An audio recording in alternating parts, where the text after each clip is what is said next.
పోన్లే ఒక పని చెయ్యి, నా శరీరంలోంచి నువ్వు రాకపోయినా నా శరీరం శరవణ తటాకంగా కైలాస పర్వతం మీద ఉంది కనుక శరవణ తటాకంలోంచి బయటికి రా, నీ మంత్రం కూడా అదే అవుతుంది, శరవణ భవ అని షడక్షరి.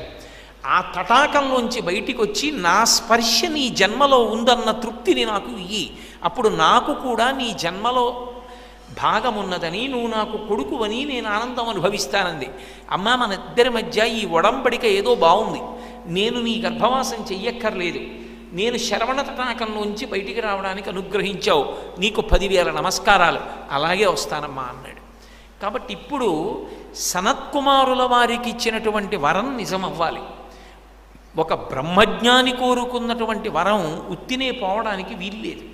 అది సృష్టిలోనే విచిత్రం.